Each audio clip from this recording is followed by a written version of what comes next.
Dalam sebuah hadis yang sahih kata Nabi SAW, Ala unabbiukum bi akbaril kabair thalathan. Mau enggak aku tunjukkan kepada kalian induk dosa besar? Dan beliau mengulangi sebanyak 3 kali. Qalu bala ya Rasulullah, para sahabat mengatakan tentu wahai utusan Allah. Kami pasti mau dengar, apa itu induk dosa besar? Dosa besarnya sudah berat apalagi induknya. Qala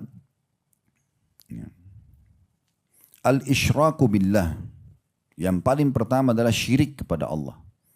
Menyekutukan Allah dengan makhluk. Ya seperti contoh paling jelas orang-orang Mekah dulu di masa Nabi SAW. Mereka tahu Ka'bah rumahnya Allah. Mereka tawaf untuk Allah. Tapi mereka datangkan patung sebagai sekutu Allah. Mereka berdoa sama Allah, berdoa juga sama patung itu. Ya di masa kita sekarang cukup banyak itu. Berdoa sama Allah, berdoa juga minta sama orang mati di kuburan.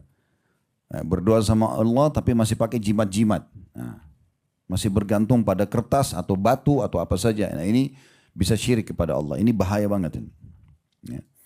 Makanya Imam Nawawi rahimahullah mengatakan, sungguh aku heran dengan orang yang minta-minta kepada kuburan walaupun itu kuburan orang saleh.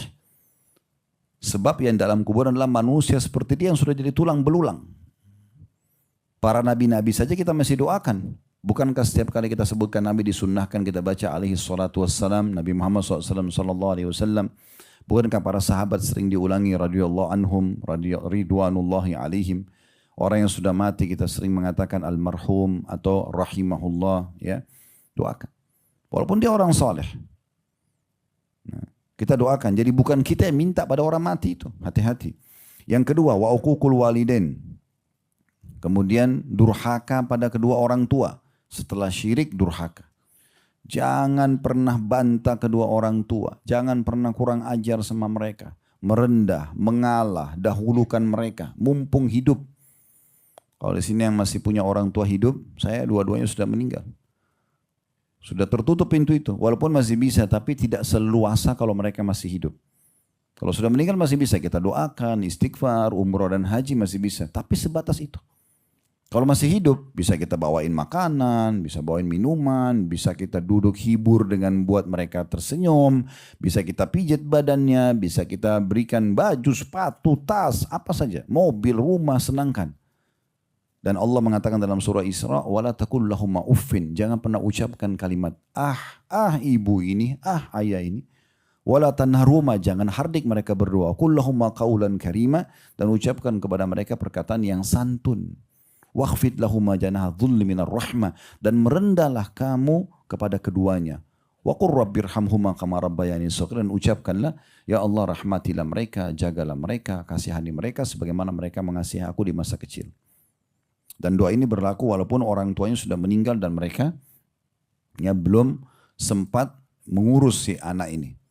Karena cukup sperma ayah dan sel telur ibu pada saat bertemu dan ibu bersabar 9 bulan sudah cukup. Itu adalah harus kita bakti seumur hidup kita.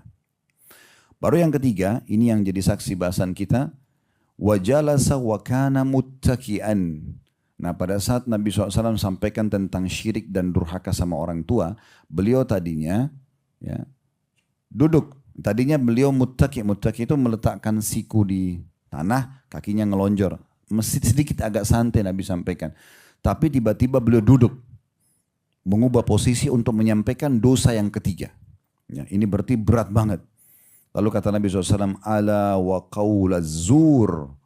Dan ingat dosa besar yang ketiga induknya adalah dusta. Bohong ini.